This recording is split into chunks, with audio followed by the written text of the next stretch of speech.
Okay, so in case somebody can't make a meeting, we get this to them later. So we'll do it as a link later on, tomorrow, next day, something like that. So we got Josie on. Just trying to see. Hey, there's Eric. Hi, Eric. Hey, how's it going? Eric just contacted me the other day, and so he's a first-time guy. I haven't talked to him much, and got a chance to call him today, and we chit-chatted for a while. Good to have you here, Eric. Thank you. Your wife's Kayla, right? Is she around? Yeah, she's cleaning up dinner really quick, but yeah, she's right here. Hello. Hi, Kayla. Hi. Sorry, I'm just putting away the dishes really quick. You should be in there helping her. I know. I was trying to set up this first. Larky's here. We got Carmen. We got Vinny. And hey, Christy. You guys see Christy on here? She's a student of mine from, man, that's been some years, Christy. So good to see her. She was out of Palomar. I haven't kept up with her. I got to say hi to her and see what she's doing. And Lori and Brian are there. Hi, Lori. Hi, Brian. Have I touched base with everybody? Yeah. Al. Hi, Al. He's okay. He's checking on something here. All right. So I think I've got everybody. Well, I'm glad you guys all have joined. What's that? Was that Al? It was an echo of your voice. My voice is echoing? Just that one time. Oh, okay. It's all right now? We're doing okay. Let me go ahead and do a share screen. We've got everybody. It's better. Huh? It's better. So somebody else is just coming in. Oh, Bev. Hi, Bev. Hey, Gary. Thanks for sending the link. Yeah, you're welcome. Well, it's a good turnout. Let me see here. Everybody see this okay? Yes, I can see it. Okay. Now, in case you're on some kind of a screen mode that is blocking some of this, up on the top right over here, if you take your cursor, you can change, it shows you can change it and squeeze it down to just one frame, so it'd be the person speaking, or you can spread it out over the whole right side of the screen and have several pictures there. So it's up to you, however you want to handle that. I'm going to kind of drop it down so that I can read things clearly that are on the screen here. So I'm going to click on that little single bar that's up at the top left. You see where I'm sorry, it's in the top right, but in that little gray bar there, if you click on the left little single bar, it'll turn it into just one small sliver.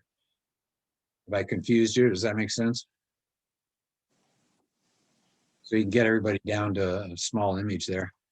Well, it's really nice. We've got some new people in the class, and we've got some people who've been here before. It's always good to have a mix because people can kind of share stuff they've heard before. In fact, tonight it's going to be especially useful because I really would like to do a little bit of reminder of what we did last fall, because Steve and I think that's so important. We went through Koukl's book on tactics. So how about the two of us just briefly let you know who we are, since we do have some new people here. Steve, you want to introduce yourself?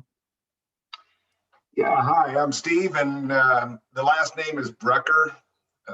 It's a German name, and I am married, 3 kids, 6 grandkids.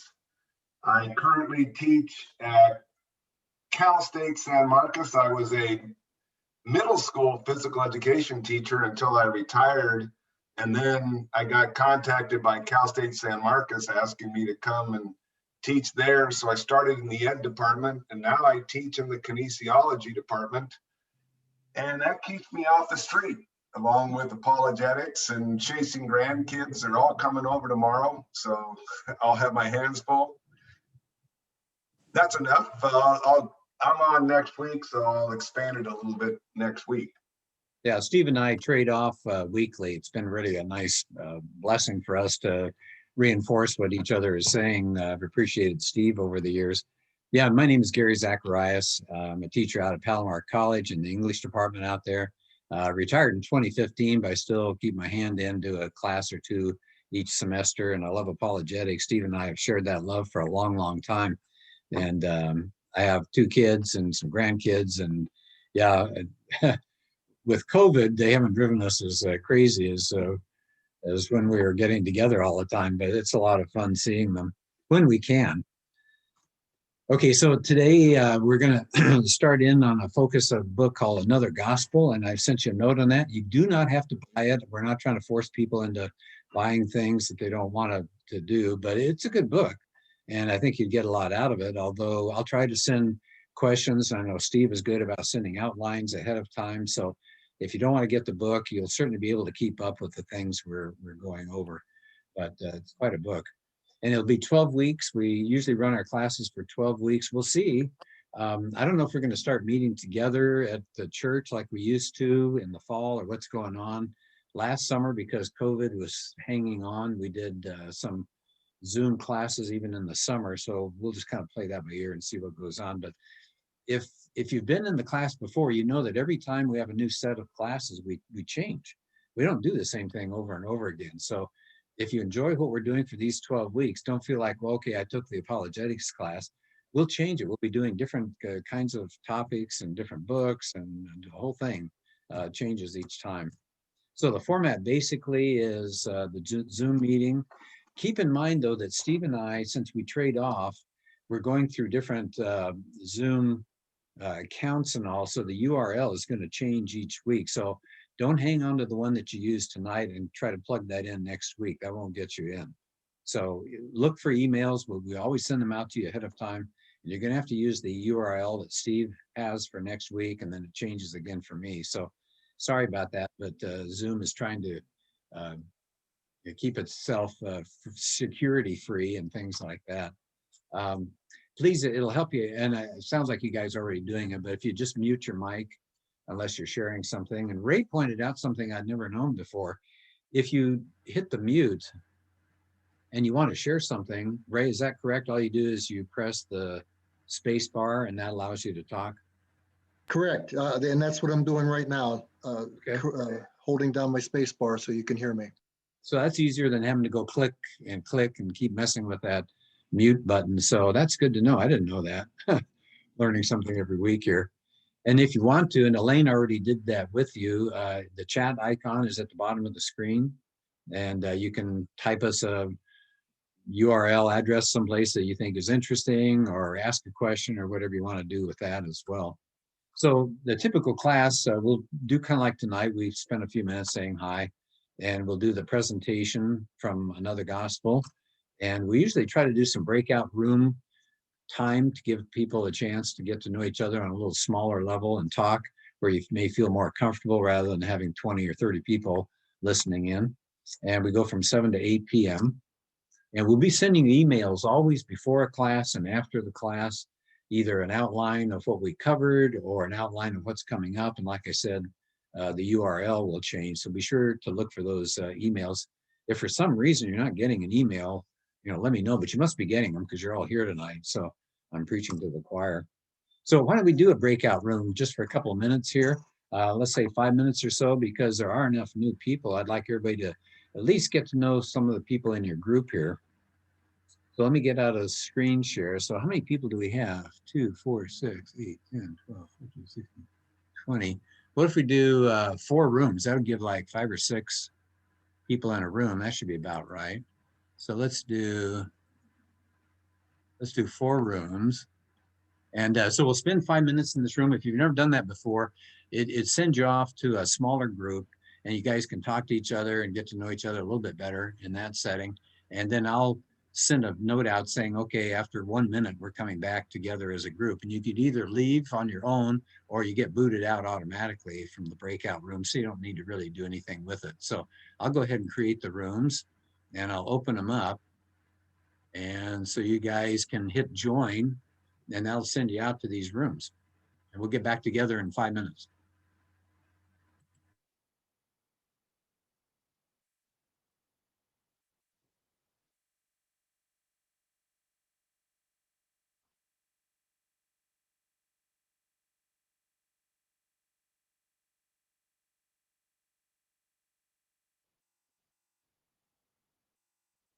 Did you get a room okay, Phil?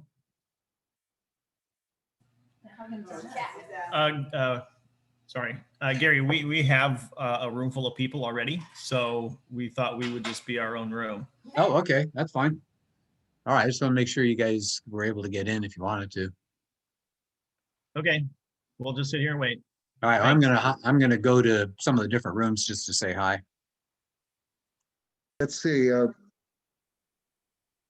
Yeah, I live in Arizona now. I was in North San Diego County, and that's where I met Gary years ago. And I teach apologetics. I've taught at Maranatha Bible College a couple different classes, cold case Christianity and one on science-based apologetics. So I'm very interested in the field and anxious to learn more about it. So that's it.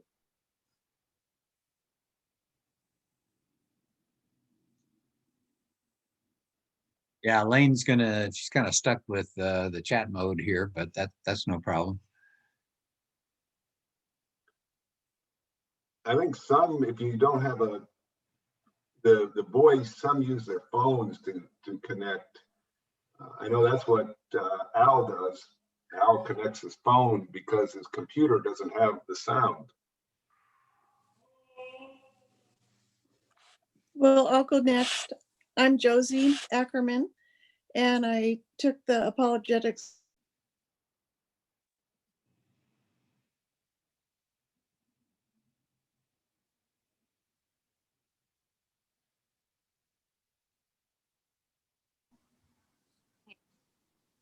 Okay.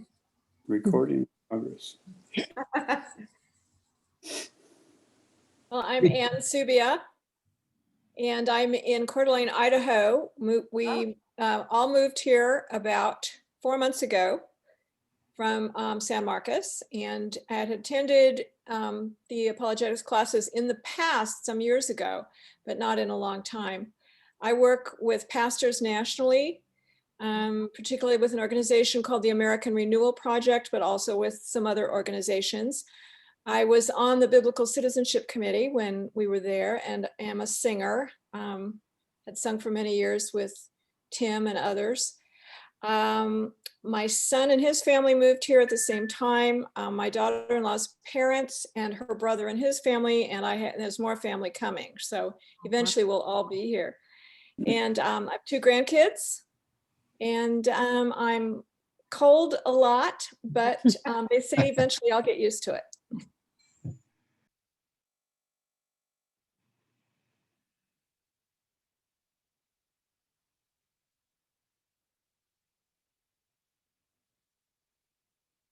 I haven't kept in touch. So do either of you guys know Del Watkins? Very well, yes. Is he still alive? No. No. He passed away a while ago. Yeah, I used to work with him a long time ago. Uh, Really an Yeah, he inspiration passed to me. about a year ago, maybe 2. yeah. Okay. Ellen, his wife, is still around somewhere. Yeah. That's interesting. I just wondered because it was I was in a tough time when I was around him, and he was just always kind of there for me. He's a good guy. We knew Yep. him through the choir. He sang Yep. bass in the choir.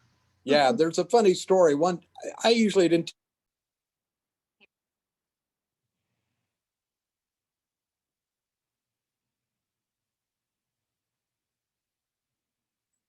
For where they're at paradigmatically,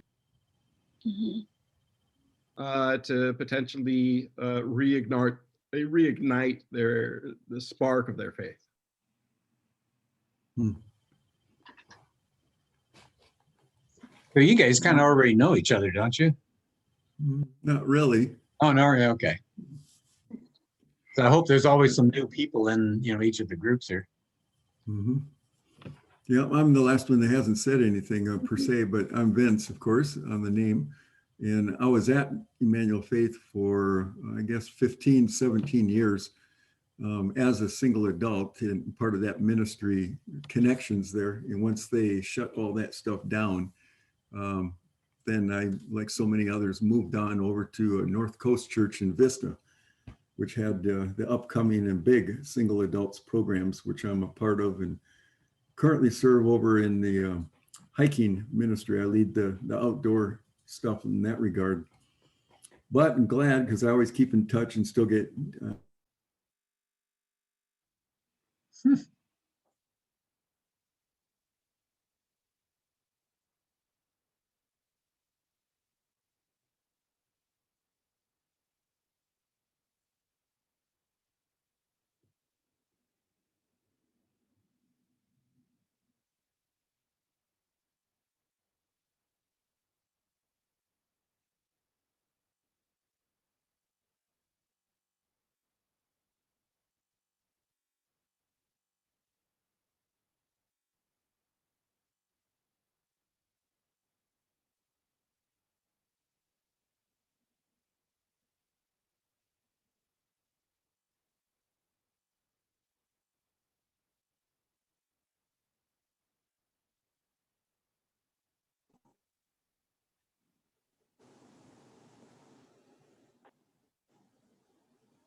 Did that give you guys enough time? Yeah. Is that okay? We actually went a little bit more than 5 minutes. You are unmuted. My name is Pope. I've been married 4 years. So I didn't say hi to Charity yet, so hi, Charity. What a great name. Yeah. I work for a charity too, so that's Oh. it's always kind of funny. Yeah.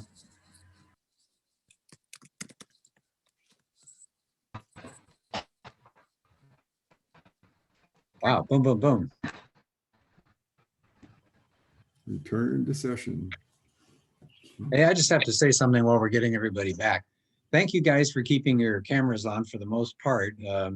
I teach a class, every semester, like I said, out of Palomar, and we cannot force the students to have their cameras on, and they know that. So most of them they all turn their cameras off. So I just sit there looking at a gray screen, and it's really hard to get all fired up as a teacher and say, hey, here we go. We're going to look at, we're going to read the story or whatever. And all I see is a blank screen. It's really irritating. And I don't even know if they're still there. My feeling is they turn the video off and then they go, eat something or whatever. So I don't know. This is nice. I'm glad to see faces for a change here. Okay. What? That happens in our Sunday school class. About the third to 2/3 of them go to blank screen, and you don't know. Yeah. Yeah. I have to be kind of sneaky, and I call on the students once in a while. Say so and so, you with the blank screen there. Okay, I'm going to go back to the share screen here for just a second. Okay, so we already said hi. I hope, like I said, it was just done automatically. I hope at least there was some new and some repeat people there in your group, so you got a chance to say hi to each other and know some of the new ones. Okay, it's all right. Here we go. I don't know why. Here we go. So let's do two things tonight. I want to introduce the book in a few minutes, but I really wanted to spend a little bit of time talking about apologetics in general, and maybe a quick review of Koukl and what he did with his book. So it's kind of an all-purpose night, a lot of things going on here. Most of you have been around the block a few times and you know where I'm going with it. So I'm going to open it up to you. What do we mean when we talk about apologetics? A lot of people misunderstand that.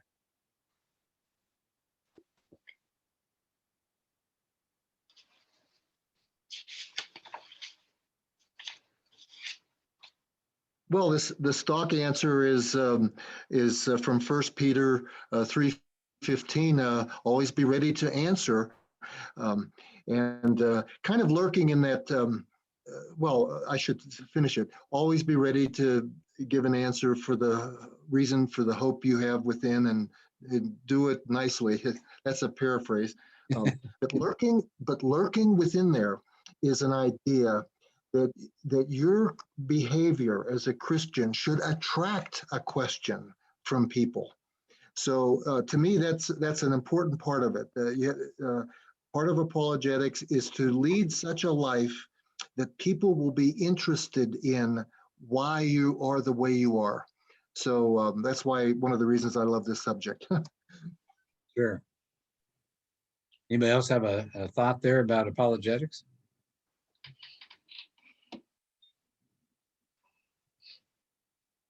Yeah, it's just Titus, basic. Oh, go ahead. Titus says to make the gospel attractive. I just thought that as the other man spoke about, making it attractive, I thought that was another interesting scripture. Yeah, that's a good point. Titus 2, I think. It's not very attractive today to a lot of people. They have a lot of complaints about Christianity. So that's a good point. Yeah, we're just trying to provide evidences for the truth of Christianity. It's not just that we have warm, fuzzy feelings on Sunday, and that's why we're Christians, or we like the music, or we just like hanging out with each other. But we think it's an accurate reflection of what really is going on in the world. It's the way the world is. We're going to talk about that a little later tonight. It's called a worldview. And so apologetics is just a way to begin thinking about and talking about Christianity as the truth and try to give some reasons why. What's the value? Why do we spend the time on it? Because like Ray said, it's actually a command in 1 Peter that we're supposed to do that. Everybody's supposed to do it. So it must have some value. Where do you see the value for apologetics? On a personal level, it does wonders for your confidence and robs the fear of conversation with random people. When you feel like you could field just about any kind of question or concern because you've done the homework and you're familiar with the word and you have an answer ready, it does wonders for your confidence. Yeah, good point. So it's got a tremendous value, I think, for the Christian. And Dave's nailed it there, because if you have confidence, you don't mind interacting with others. In fact, about 2 years ago or so, we asked people, Steve and I were going to do a presentation to the elder board at Emmanuel Faith about our apologetics program. So we asked people in the class, what are you getting out of this class when we're all meeting together? And over again, the number one answer was, I feel far more confident now about my faith. And so that's good. You don't want to go out in the world and get beat up. You want to go out with confidence and feel like there's something to it. And there's solidity there, right? There's a faith that is real. It's not pie in the sky kind of thing. Any other value that you think it has besides giving confidence to Christians? I definitely think it's been helping reinforce beliefs and maybe just organize them too. Because I think you have kind of a general idea of what you believe, but really studying some of the different topics of apologetics has really helped me reinforce beliefs and just providing biblical reinforcements. That was a good point, Charity, because you said it provides clarity. And I think that's a really important value too, to think of it as distinct packages of information. It's not just kind of this amorphous thing, but there's Christian apologetics when it comes to history. There's Christian apologetics when it comes to science. There's Christian apologetics when it comes to the Gospels. And apologetics is such a nice, deep topic that you can go off in so many different directions. But yeah, that's a good point. I like that it kind of organizes your thinking. So I think there's a tremendous thinking component to apologetics. And I don't mean some professor sitting around with a tweed jacket and smoking a pipe and thinking great thoughts, but I mean, there are not very many good, clear thinkers today. And I think this makes Christianity seem, what's the word? It's kind of the opposite of the way a lot of people think of us. They think of us as, muddle-headed people who kind of wish that this is true. And we're saying, no, we really can think. Christians can think. I think that's a tremendous value right there, to tell the world that we are thinkers. And of course, the idea is we want to interact with others. So we want to get this message out to the non-Christian and in a sense, pull the weeds out so that they can see what Christianity really is and get rid of the misconceptions or the confusion that people have about Christianity. So I think it's got tremendous value. Of course, the key verse, Ray already touched on it, is the one in 1 Peter 3:15 about always, right? He says, always, see if I get it right, always be prepared. So this is the kind of thing that we need to be working on it constantly, whether it's reading or listening to things or whatever, so that we're prepared. Not that we go out and we give a talk, but we're just hanging over a fence with a neighbor and all of a sudden something comes up, or we're at an office, or we're dealing with grandkids or whatever it is. And all of a sudden an issue just floats out in front of us, and it says we're always supposed to be prepared. And also you got to do it with gentleness and respect. So, I mean, that's a key thing as well. Anybody remember what Greg Koukl talked about when we had him? It was so cool. We got to have him. Steve lined him up and he came in and spoke to our group at the end of our last 12-week sessions, because we were going through Greg Koukl's book, Tactics, the 10th anniversary edition. And Koukl made an interesting point about gardening and harvesting. Anybody remember that, who was in that class, or you got the video of it or something? What was his point about when you get started in apologetics, gardening and harvesting? I think he was making a point that he, in particular, is a gardener versus a harvester in evangelism. Meaning he's trying to put a thinking rock in somebody's shoe. It's not his, at least he feels it's not his task, and maybe not ours, as he encourages us not to try to force us to be outward evangelists, but to put stones in people's shoes, answer their questions, cultivate their background, so that maybe later on a harvester can come and make the reaping reward of that work. That's said really well, Vinny. Yeah, Koukl was saying that we all think we're harvesters, when many times we're probably better serving people by being a gardener and going out and, just like I said, getting the weeds out of the way, cultivating the soil as you're talking to people, just being faithful and just throwing some ideas out there, getting them thinking about it. Maybe later on they run into somebody else who takes them the next step, and then the next step. And eventually they become Christians, or they don't, whatever it is, but we're just faithful. And so we may want to think about ourselves as gardeners rather than harvesters.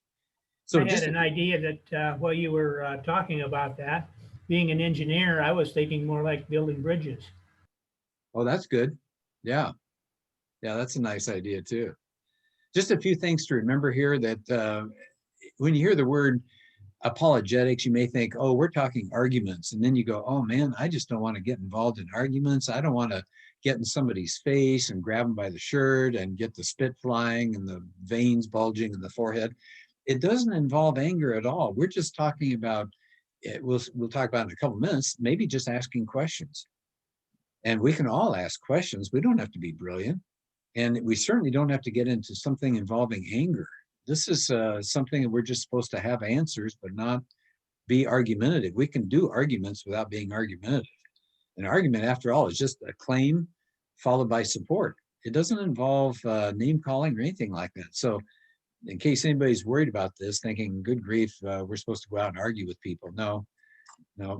All we're doing is trying to build a cumulative case for the truth of Christianity. A cumulative case. So there are so many things that we can put together that make for the case to prove the truth of Christianity. It's kind of like being in a courtroom. If you're the prosecuting attorney and you only have one piece of evidence against the person sitting there, you may or you may not pull off a conviction. But if you had 10, 15, 20 pieces of evidence, you have a much better chance. And so Christianity is going to be a lot like that. We can go to science, we can go to philosophy, we can go to history, we can go to all these places and build up a cumulative case. So that's what we're going to try to do as Christian apologists. And I say that's what we're trying to do. I say we, it's supposed to be everybody involved. Again, this is not an egghead intellectual kind of thing for just a few people who love reading these difficult philosophical books. Everybody's supposed to be involved, from the young to the old, from the introverts to the extroverts. So we have to be comfortable with who we are, but we've got to be involved in this. And it certainly doesn't say, we don't want to pretend that we're the ones doing the saving. That's totally up to God. He's the one that's going to do that. We're just supposed to be faithful. And I'll send out, I wrote myself a note here, but I'll send out a list of resources available, everything from websites to good magazines to a bunch of good books and DVDs. And thank goodness we're alive today, huh? There are so many good apologetics resources available that weren't here a few years back. Okay, so could we take maybe, I don't know, 5 minutes or so Steve and I both love Greg Koukl's material. If you don't know what we're talking about, go to str.org. STR, Stand to Reason, is Greg Koukl's organization. And Koukl's been around a long time, and he makes apologetics so appealing. He makes it interesting. He makes it clear. He doesn't over philosophize or anything like that. So he put a book out, and this book keeps popping up on the 10 best list for anybody who's interested in apologetics. It's called Tactics. It's how to carry on a conversation with somebody and make an impact to them. So I sent you a handout. I think everybody got it. Did you get one about 2 days ago that had Steve and my outlines that we put together for the 12 tactics sessions? Yes, I did. Okay, so Ray got it. I think the rest of you got it. If you didn't get it for some reason, it's an attachment, but tell me and I'll be glad to send you another one. But he starts off, he says the 2 key tactics that you want to do are just asking questions. So if some of you don't feel like you have a lot of information in apologetics yet, no problem. Don't be shy, don't be quiet. You can ask questions. So somebody makes a claim that is not what you believe. You can just simply ask questions and stop. If you don't feel like you have the confidence to interact and challenge them, that's no problem. But there are 2 key questions. What are those 2 questions that at least begin to get a conversation going?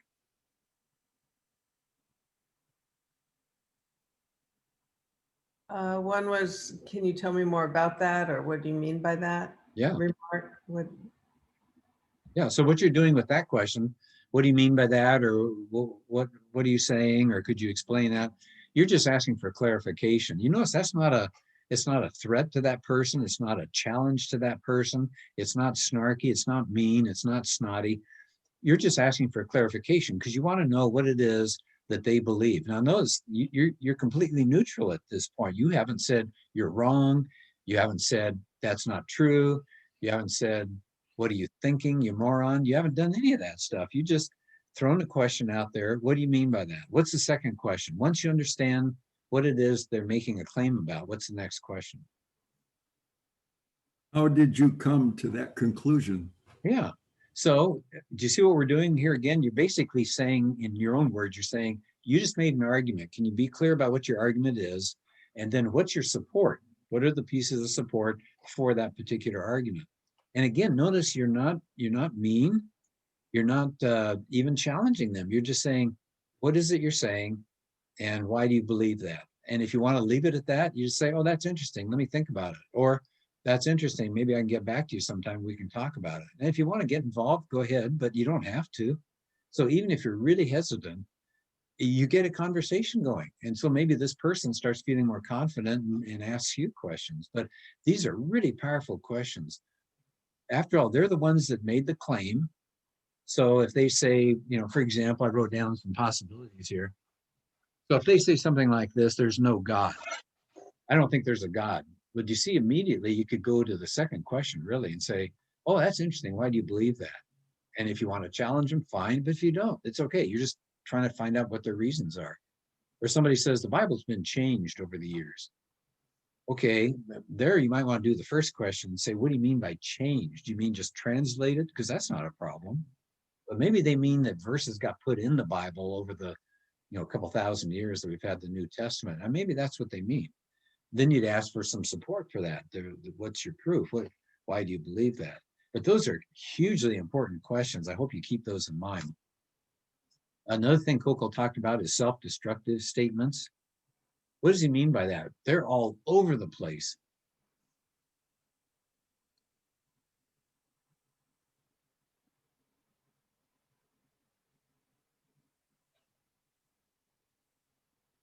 Some people would call that self-refuting statements. Yeah. There's statements that have a built-in refutation of the statement. And I suppose the classic example is there is no such thing as true. And so if somebody says that, you say, well, is that true? And yeah. Here's a good one. You shouldn't make moral judgments. What did that person just do?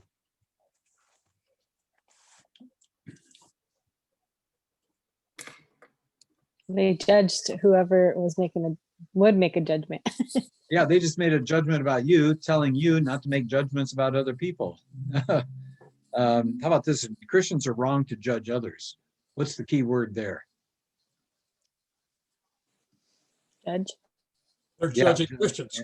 and they've already used the word wrong, right? What did they do? They've already come to a conclusion about you. Don't force your morality on me. Well, that's their morality that they're trying to force on you. So that happens really often, self-destructive statements.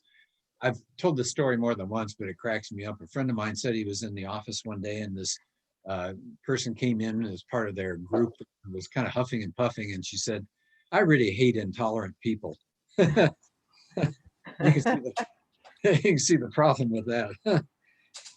He also talked about taking the roof off, which in his view is, now I'm talking about Koukl. He says that a lot of people they make a claim without realizing where that claim actually takes them. And so here's an example. I'll give you a couple. We're gonna have to move along here in a minute, but somebody may say, well, look, homosexuality is a natural urge, so it's okay. Well, taking the roof off says, okay, so apparently in their mind, any natural urge is okay. And if that's what they believe, you might give them another example of a natural urge and see if they think that's okay. And if not, there's probably something wrong with that philosophy. So you say, oh, okay, so you're telling me homosexuality is a natural urge, so it's okay. Therefore, any natural urge is okay. So what about punching people in the face when they irritate you? That's a natural urge. Or rape might be an urge for some people. That's not right. So apparently their basic foundational belief, in that case, any natural urge is okay, is not true. When it comes to same-sex marriage, what do you hear? Well, they love each other, so it's okay for them to marry. So do you hear the basic thing there is that if two individuals love each other, then they should be allowed to marry? Well, take the roof off. Let it go a little further and say, really? So that's the principle? Anybody who loves each other should marry? So are we talking about a man and a dog? Are we talking about 3 roommates? Are we talking about a mother and a son? Are we talking about 2 business partners that really are close, they really like each other a lot? Well, no, because that principle isn't really a good principle. So he calls that taking the roof off. And I'm going quickly over this because you can look back at your notes, or I would suggest if you really don't have that copy of his book, Tactics is wonderful. It's make sure you get the 10th anniversary edition because it's got way more material to it. It's still reasonably priced and it's got all of this stuff. And I'll tell you, there are other tactics, but I think because of time, here are 5 things that he talks about in the book, but I'm just going to let you go take a look at that on your own sometime. We covered that in our outlines anyway. So let's move along here. Let's get to the book for the time, which is another gospel. Alisa Childers is the one that wrote it. And I don't think I'll take the time on that, but she has got all sorts of people that are really happy with the book. Frank Turek, and I like Frank Turek a lot. He says another gospel will inoculate you from a temptation far more seductive than atheism. So if you think atheism is attractive to a lot of people, he says no, people get far more attracted to what she's going to deal with. And then you had an intro, a foreword by Lee Strobel. He said, it's an understatement to say this book is important. It's vital. It's the right book at the right time. In fact, it may be the most influential book you will read this year. So again, we're not telling you have to buy the book. If you want to buy it, that's great. You want to build up your library, apologetics library, terrific. But we will try to give you enough information, enough questions to help you out as we go through this. So, you can watch for our outlines and all, but you don't need to buy it. So anyway, let's start in. I gave you some questions in email a few days ago. She talks about the crisis of faith that she had. And I'm not going to ask for you to share necessarily, but she had questions about her faith. And I think all of us have those dark times, either in the middle of the night or maybe even the middle of the day. Things like, is God aware of me? What happens when we die? Is the Bible really God's word? What am I supposed to tell my children? Is religion really just an opiate of the masses? Does God even exist at all? I mean, we've all had these kinds of questions and doubts. And you know her story. She got involved in a church that gave her answers that then she wasn't so sure about those answers. And so we're going to get into that as well. What did she mean by deconstruction? She said there's a process going on in a lot of Christian communities that involved deconstructing the gospel and deconstructing the theology that we all thought we knew. What's she talking about there? What is deconstructing?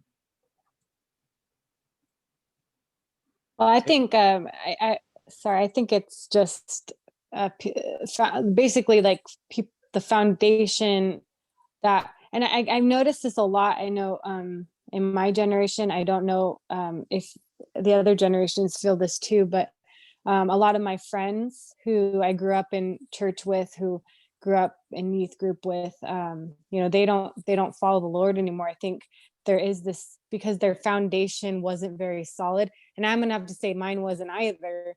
I'm just grateful that the Lord led me down a different, a path that I sought after more truth and more foundation to build it up.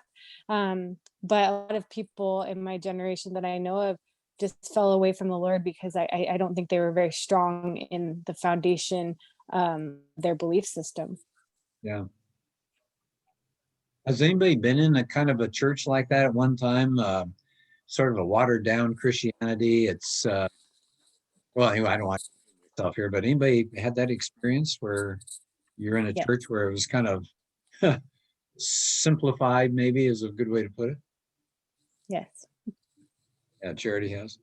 Anybody else?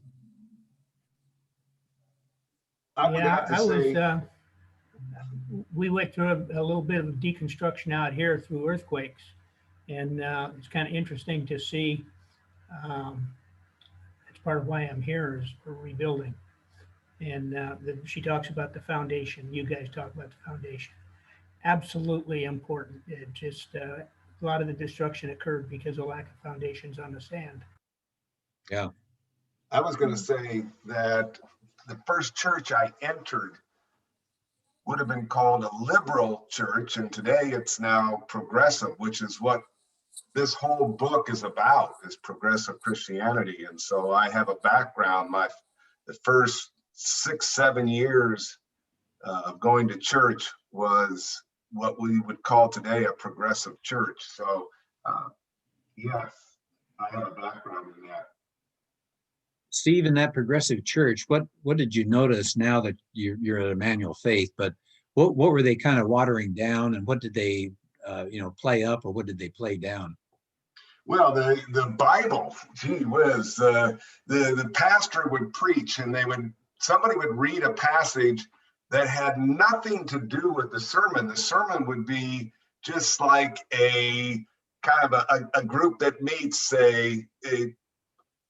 I'm trying to think of the different groups that are out there that meet, are secular groups. And it could have been a secular meeting because it had nothing to do with the passage. It was just a nice story and nice moral lesson.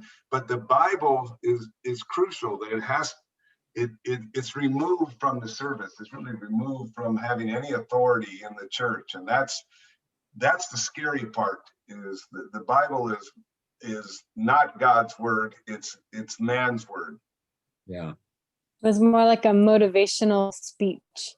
I think that's what I was catching when I experienced that. It's more like hyping you up instead of explaining the gospel. Yeah.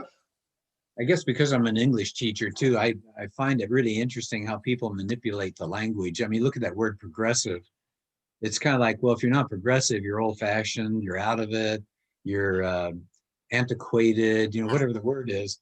But they've really latched onto a good word. It's kind of like in the debate over abortion. You notice the people who want the most freedom for abortion, they don't say we're pro-abortion. What do they say? We're pro choice, because everybody loves choice. You go to the cereal aisles in the grocery store, we all want choice. Not everybody wants to eat cornflakes. So it's the same thing here. I love the choice there, progressive Christianity. Somehow that they're getting rid of the old, the out of date, the tribalism. The Old Testament is so gross. We're getting beyond that now. She later on in her 10th page there, she says, I've come to know that the Christian worldview is the only one that can sufficiently explain reality.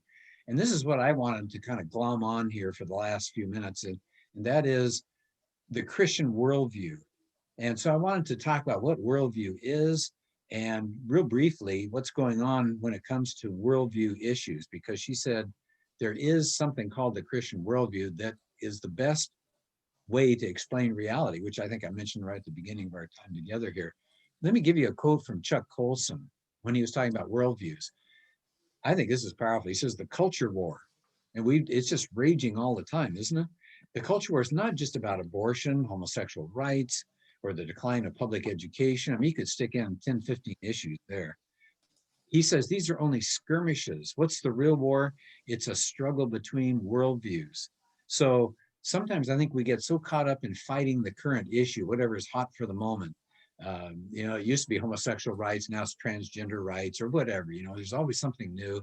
And we get really focused on that. But Colson is saying there are bigger issues going on. There are worldviews that are clashing. So what's a worldview? A worldview is kind of like putting on a pair of dark glasses, it changes how you see everything. And everybody's got a worldview. Most people don't walk around saying, hey, you want to hear my worldview? No, but we have a worldview. It's how we see reality, what's real, or how we interpret life, or it's the assumptions we have about the way the world works. So let me give you a quote. I think this is interesting. I think it's tremendously sad. I'll just tell you this right off. This comes from an atheist. I'll tell you who it is in just a second. Here's a worldview statement. There are no gods, no purposes. There's no life after death. When I die, I'm absolutely certain that I'm going to be dead. That's the end for me. There is no ultimate foundation for ethics, no ultimate meaning to life, and no free will for humans either. Now, this is a professor. He's passed away since, I don't know, maybe 3 or 4 years since he said this, but William Provine. But do you hear the worldview in there? Look how important that is for the way he's going to live his life. It gets rid of ethics. It gets rid of meaning. It gets rid of free will. Because he's got this big picture of his dark glasses on that say, this is all we've got. There is no God. There is no afterlife. There is no supernatural. This is it. And if this is it, materialism is all there is. Look how much he's having to give up, even free will. Pretty powerful. Well, here are the big questions every worldview has to answer. Origins. Where do we come from? We're going to talk about the Christian answers in just a couple minutes. Morality, what's right, what's wrong?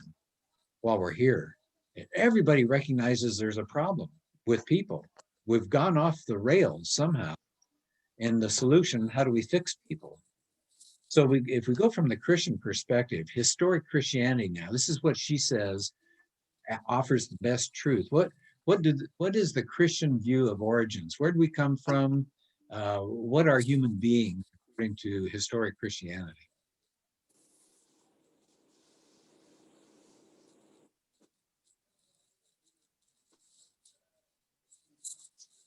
It cut out a little bit from your question, Gary. Oh, I'm sorry. I don't know why. So what's the Christian answer? What are our origins, Christians? Where does the human race come from? What are we as human beings? We are God created.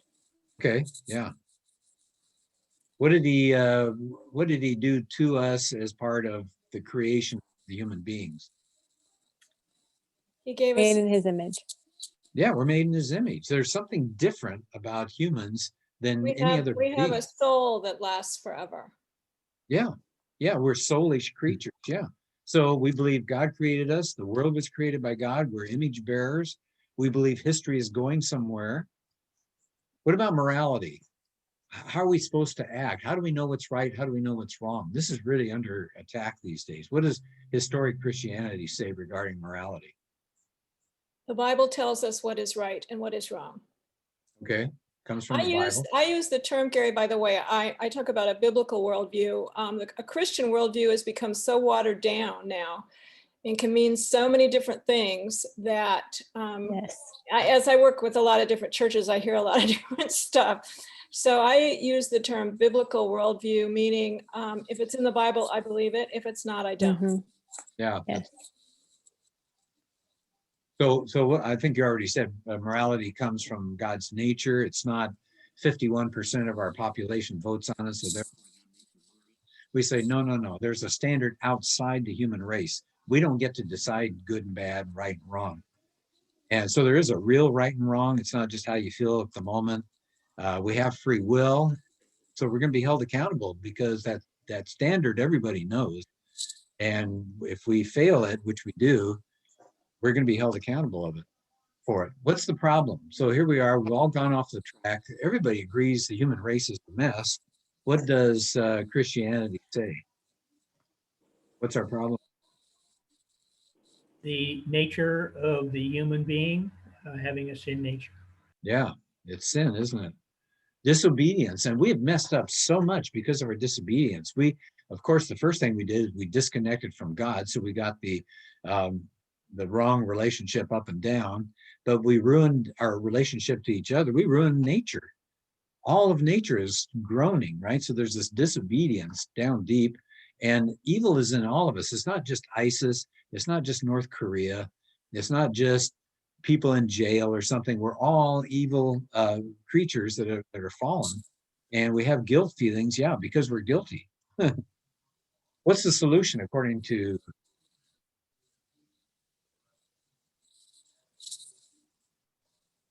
how do people get out of this terrible situation? Through Jesus. We need Yeah. Savior. Yeah, you know, everybody offers a lot of By faith, it's not by works, it's just by faith. yeah. Salvation is not of us, is it? It's outside of us. It's that supernatural realm that's providing that salvation. It's unmerited. We don't work for it. We don't get brownie points, and it requires submission to God, which of course is the awkward thing for a whole lot of people. They don't want to do that. Well, here's where apologetics comes in then.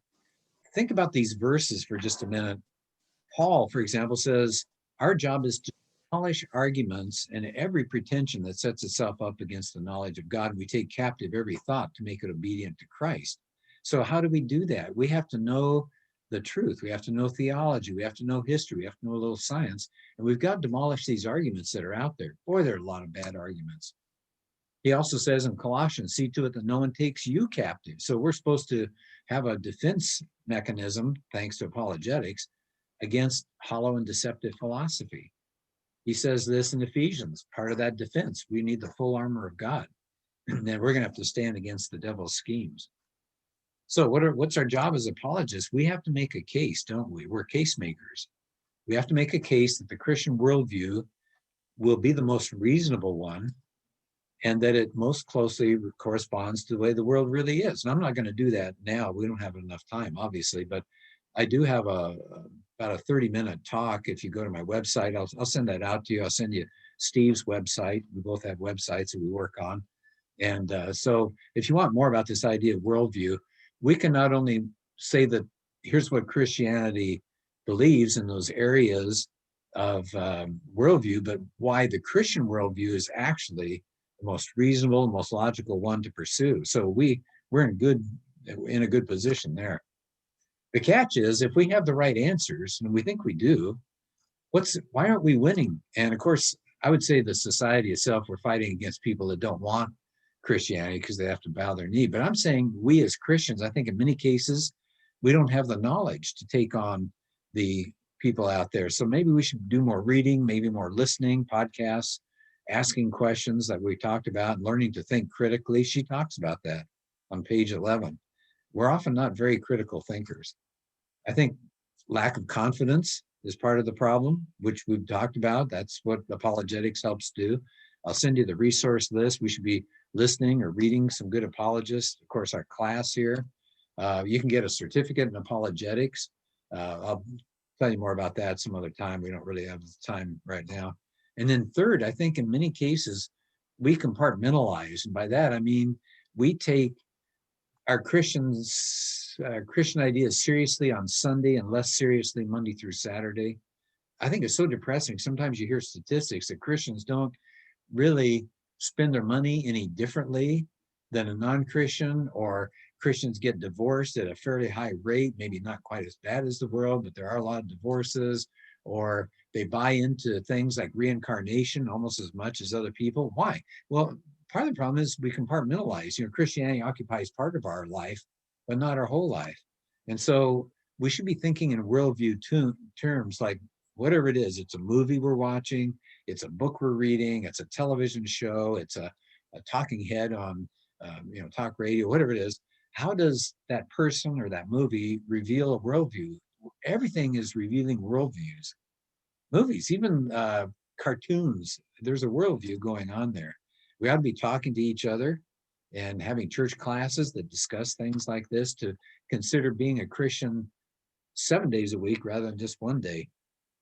And of course, I think we ought to consider our mission field, wherever we are, as our mission field. We're all gardeners. And of course, prayer is hugely important with that. Here's what Nancy Pearcey says: having a Christian worldview means being utterly convinced that biblical principles are not only true, but also work better in the grit and grime of the real world. So I know that was a real hustle through all of that. Next week will be Steve's turn. Let me get out of the share thing here. Steve, do you want to let people know what's going on for the second chapter here in the book? Yeah, it's during the second chapter where she starts talking about some of her experiences as a singer, as part of the Zoe Girls that traveled the world singing Christian gospel music and being part of these festivals and watching people walk down the aisles and the sinner's prayer and all these different issues come up. And she's beginning to question all this. And so we'll talk about this next week. What is it that makes you a Christian? What are the signs of being a true believer in Jesus Christ? Yeah. So tonight, obviously the first night of anything, it always feels like kind of amorphous, it's like all over the place. But I just kind of want to introduce the book to you and have you thinking about worldviews and the way that progressive Christians, as we move through this, how they are reinterpreting Christianity and the Bible and who Jesus is. And we've got to be aware of it, because it's something that really is moving into, unfortunately, a lot of churches. I shared with you something. I sent you some information that came from World Magazine. And I like World Magazine. It's kind of a Time magazine for Christians. And they had this article here on American Gospel called Christ Crucified. It's a new documentary. I saw the first one, and this is the second one. The first one is about get rich quick Christianity, the Joel Osteen kind of thing, and Kenneth Copeland and people like that. And it really took them to task. But the second one takes after progressive Christianity, because it's so important. And it's like a 2 or 3 hour documentary. And I don't know if it's available. I think it's out there now, but I think you have to buy it. We were able to see the first one. You can check it out. You can rent it for a fee of like $2.99 on Amazon, but I bought it for $6.99, and it's 3 hours. Wow. And it is so well done. I am so impressed. I'm taking notes on it, and I'm only an hour and 20 minutes into it. I've got almost 2 more hours to go, but it is just chock full of really good information. And it's called The American Gospel, and it is Christ Crucified. It's the second of the series. Gary mentioned the first. This one aligns really well, and Alisa Childers is throughout the movie. She's interviewed, and they talked to her quite a bit on this topic. Yeah, I was trying to find the name of the first one. But yeah, the one you want, if you want to connect to the class here, is Christ Crucified as the subtitle, but it's American Gospel. Yeah. The first one really $6.99 is not much for a 3 hour, if you are into this sort of thing, which I am. Charity, what were you saying? The first one is what really rocked my husband and our world. Like, we came across it and we watched that, and that's literally began our new journey, because we watched the first one, and I believe we saw the second one too, but that's what God used to really turn our world upside down. Oh, wow. Movie, Good. so yeah, well done. We were in a church, and some people, there was this small group, and I listened to them, and I said to a friend of mine, it sounds like a different gospel. And he said, there's a book called The Different Gospel. And I think that we'll find it even in our own little groups, here and there along the way, you know, and Lord, give us the wisdom to know and to give them some gospel advice. Yeah, that's true. Well, listen, I'm really happy to have everybody along here tonight, and I hope with the breakout room you got to know at least a few of you, and we'll break down the barriers, get to know each other better as the 12 weeks come along. Let me go ahead and close in prayer, and I will be sending things. Steve will be sending a handout, and keep in mind there will be a different URL, so look for those emails. I'll close in prayer. Father, I thank you for the turnout tonight. I thank you for people taking time out of their lives to be concerned with this progressive Christianity, this different gospel that's reacting, I guess, to the culture and trying to make Christianity more palatable. And it's an easy thing, easy trap to get into. And I just pray that we will have the courage to consider what Christianity really is and to get back to the historic roots of it and be available and be looking for opportunities, even if it's just asking questions of other people, but to interact, even if it has to be long distance. Thanks to COVID, we're all stuck in our own little bubbles, but that we can still talk to people. And I just pray for people's health in the group here, keep us healthy, and pray that the whole COVID thing will begin to go away, get people back to work, and get our country unified. It's a tough thing to see all the nastiness going on right now. And just pray for people as they go about so many different lives and so many different people that we interact with. And thank you for the opportunity to get together this evening. Pray this in your son's name. Amen. Amen. Well, I thank you all, and we'll try it again next week, huh? See you then. But email anytime you have any questions or any concerns or anything you'd like us to send you. Be happy to. Thank you. Next week, I'm going to be in the car at this time, and I'm going to try and figure out how to at least listen to it. I'm not, had some